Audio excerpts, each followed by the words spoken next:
ఇది నలుగురు స్నేహితుల గురించిన ఒక అందమైన చిన్న కథ. ఒక చిన్న పట్టణంలో నలుగురు మంచి స్నేహితులు టోఫు, టియా, రామ్ అండ్ ఎమిలీ కలిసి ఆడుకుంటూ సంతోషంగా గడిపేవారు. వాళ్ళు ఎప్పుడూ పార్కుల్లో కలిసి ఆడుకునేవారు మరియు ప్రతి చోట కలిసి తిరిగేవారు. ఒకరోజు టోఫు తన స్నేహితులతో ఆడుకోవడానికి పార్కుకు Hey వచ్చినప్పుడు friends, we are busy.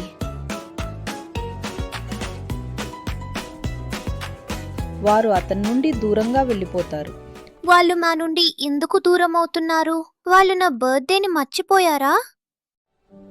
టోఫుకి బాధగా అనిపించింది. తన స్నేహితులు తనను మర్చిపోయారని అతను అనుకున్నాడు. నేను నా ఫ్రెండ్స్ని మిస్ అవుతున్నాను.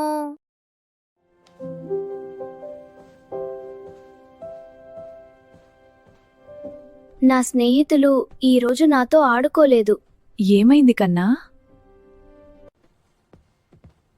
Everything will be okay, son.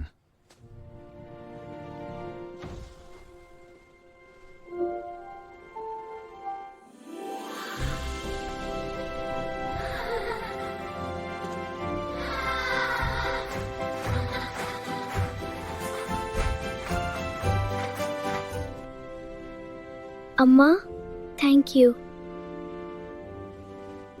ఇది అన్నీ నీ స్నేహితులే సర్ప్రైజ్ గా ప్లాన్ చేశారు నాన్నా. Friends, thank you. మీరు నాకు చాలా ప్రత్యేకం.